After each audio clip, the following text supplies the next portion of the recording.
ये जो आज की 1,000 करोड़ की वीडियो है, इसके पीछे का बादशाह कोई और है, हुमायूं कबीर तो प्यादा है।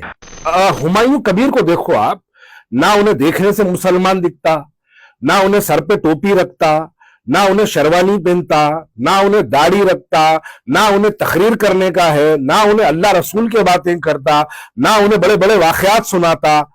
उसको भारतीय जनता पार्टी अगर 1,000 करोड़ दे सकती है तो उस शख्स को क्या दे सकती है जो मुसलमानों के कुछ वोट ले सकता, जो मुसलमानों के कुछ वोट अच्छी तकरीरें करके एक बड़ा मजमा जमा कर सकता। भारतीय जनता पार्टी इसको क्या करेगी? हुमायूं कबीर की जो शख्सियत चमकी, वो किस बात से चमकी? बाबरी मस्जिद के नाम से चमकी। दूसरी चीज अगर आप देखेंगे, असदुद्दीन ओवैसी साहब एमआईएम की जो शख्सियत चमकी, वो किस बात से चमकी? वो सिर्फ और सिर्फ 15 मिनट वाली तकरीर से चमकी। सबसे बड़ी बदनसीबी ये है कि हम पॉलिटिक्स मसाजिदों में ढूंढते, हम पॉलिटिक्स मसाजिदों के मिंबर से ढूंढते, ये हमारी सबसे बड़ी गलती है। असदुद्दीन ओवैसी पे एक इंक्वायरी कराओ भाई। इनका ना कोई बिजनेस, ना इनका कोई कारोबार, ना इनकी कोई जरिया आमदनी, लेकिन 400 करोड़ों के घर में रहते। इसकी इंक्वायरी नहीं होती। सवाल करते मुनाफिक, काफिर, खारिज इस्लाम, खबरस्तान में जगह नहीं मिलेंगी तेरे को। अब इनको पैसों की जरूरत नहीं है।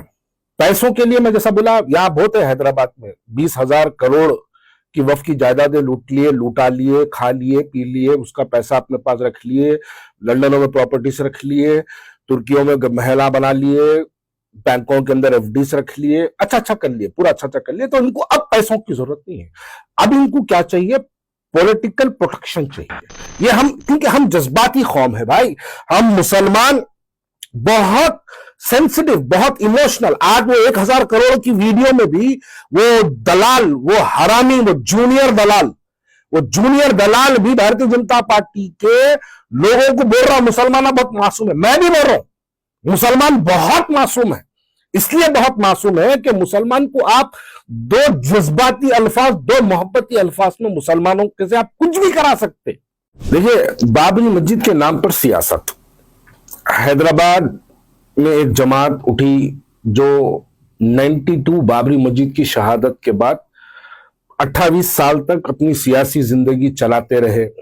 बाबरी मस्जिद के मुकदमा लड़ने के नाम पे चंदा लिए, बाबरी मस्जिद के नाम पर वोट लिए, बाबरी मस्जिद के नाम पर मेडिकल कॉलेज लिए, बाबरी मस्जिद के नाम पर इंजीनियरिंग कॉलेज लिए, बाबरी मस्जिद के नाम पर अपनी सियासी जिंदगी को चमका के रखे और मुसलमानों को यह बात का यकीन दिलाते रहे कि बाबरी मस्जिद दोबारा उसी जगह तामीर होगी।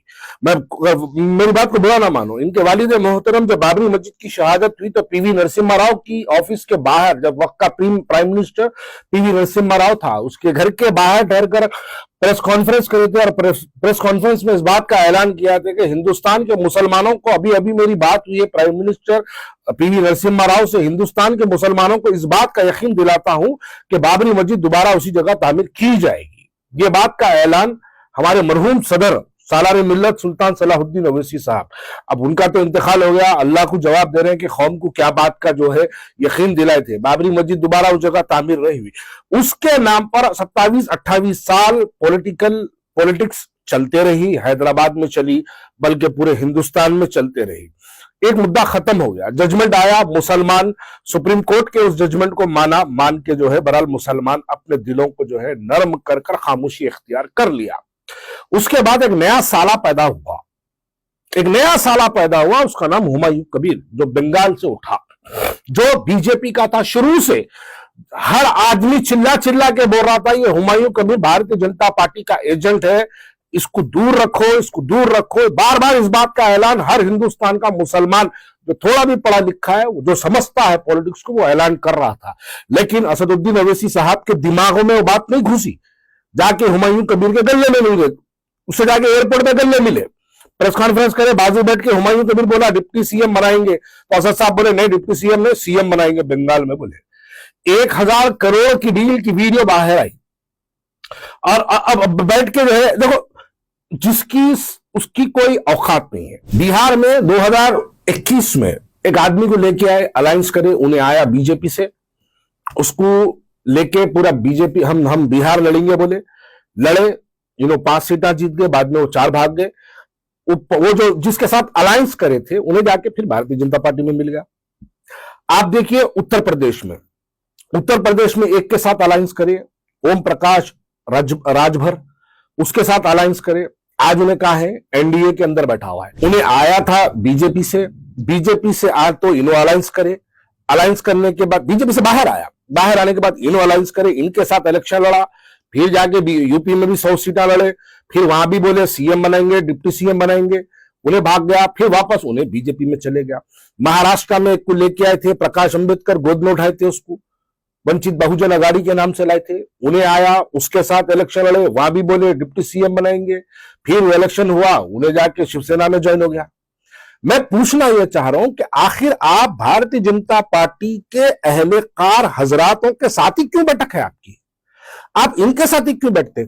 बहुत कम लोगों को यह मालूम होगा, मैं ये बात भी याद दिला देना चाहता हूं कि असदुद्दीन ओवैसी साहब जो पिछली बार जेल गए थे, संगारेड्डी की कंदी जेल में असदुद्दीन ओवैसी साहब थे, और ऑफिशियल रिकॉर्ड में असदुद्दीन ओवैसी साहब का जो एडवोकेट है उसका नाम रघुनंदन राव। ये जो रघुनंदन राव है आज भारतीय जनता पार्टी का मेदक तेलंगाना का मेंबर ऑफ पार्लियामेंट है। असदुद्दीन ओवैसी साहब का और एक ऑफिशियल एडवोकेट है, उसका नाम है रामचंद्र राव, जो आज तेलंगाना का भारतीय जनता पार्टी का प्रेसिडेंट है। ये लोग मुसलमानों को दिखाने के लिए कुछ अलग चेहरे रखते, लेकिन अंदरूनी तौर पर इनके तमाम मामलात पूरे भारतीय जनता पार्टी के साथ रहते। हम नहीं समझते, हम बस तेरा मेरा रिश्ता क्या, बर्खास्त भाई, खलास, खत्म, जाना इनके साथी छे, इसी का फायदा सब उठाते हैं।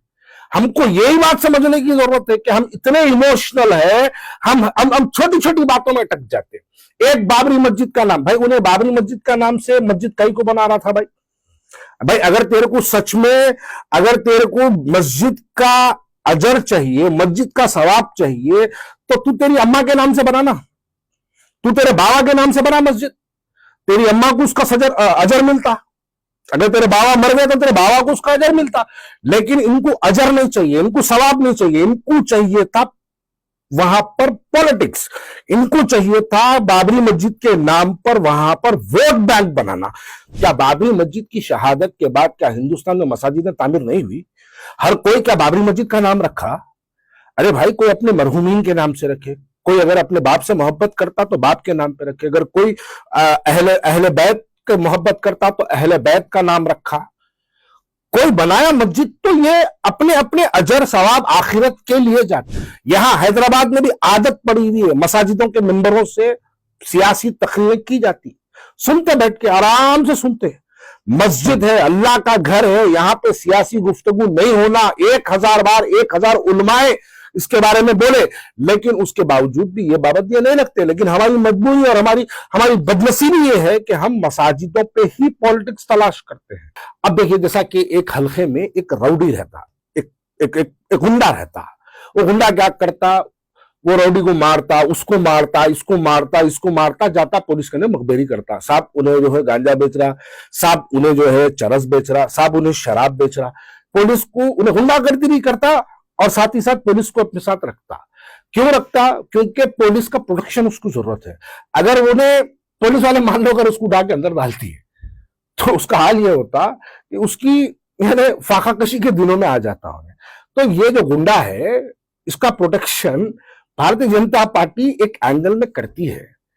भाई अगर भारतीय जनता पार्टी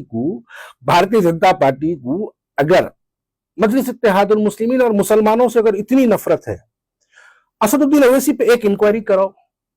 भाई इनका ना कोई बिजनेस, ना इनका कोई कारोबार, ना इनकी कोई जरिया आमदनी, लेकिन 400 करोड़ों के घर में रहते, इसकी इंक्वायरी नहीं होती। सवाल करते मुनाफिक, काफिर, खारिज इस्लाम, खबरस्तान में जगह नहीं मिलेंगी तेरे को, नमाज जनाजा नहीं पढ़ाएंगे तेरा, ये सब बातें हमको कमेंटों में और हमारे ऊपर वायरस बना के डाल देते, डालो भाई। लेकिन जिसका कोई कारोबार नहीं है हैदराबाद में, उन्हें 400 करोड़ के महल में रहता। जिसका कोई कारोबार नहीं है, जिसकी कोई सोर्स ऑफ इनकम नहीं है, उन्हें 100 करोड़ों की कार में फिरता। ये हमारे यानी ये क्या है मालूम? दरअसल ये एक दिख के आया, हुमायूं कबीर एक दिख के आया, और हुमायूं कबीर तो प्यादा है। वो एक जैसा चेस गेम होती है, चेस गेम में बादशाह जब मार खाने का टाइम आता तो प्यादे को सामने ला देते, तो प्यादे को आउट कर देते, तो फिर बादशाह बाजू हट जाता। तो ये जो आज की 1000 करोड़ की वीडियो है, इसके पीछे का बादशाह कोई और है, हुमायूं कबीर तो प्यादा है।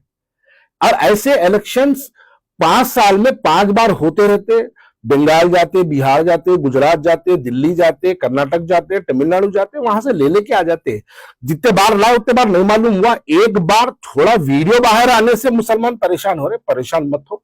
अब देखो आप, असदुद्दीन ओवैसी साहब अब बंगाल में इलेक्शन नहीं लड़ेंगे उन्होंने, क्योंकि उनको मालूम है अब लड़े तो कुछ होने वाला नहीं है।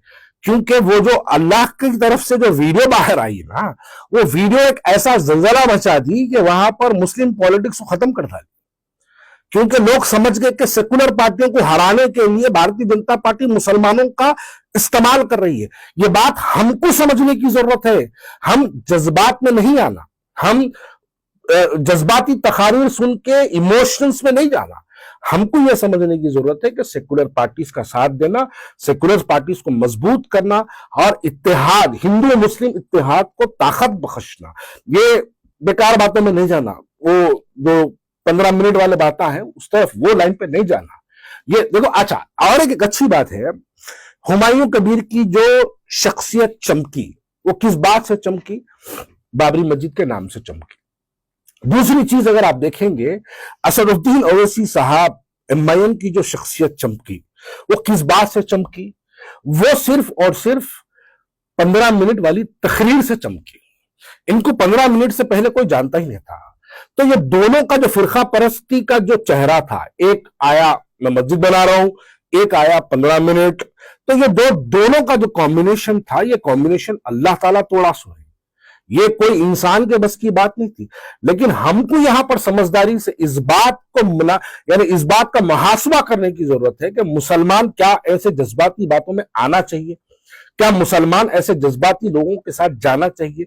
हमारे एक वोटों का इस्तेमाल किस जानिब हमको करना है? हमको इस बात को समझने की जरूरत है।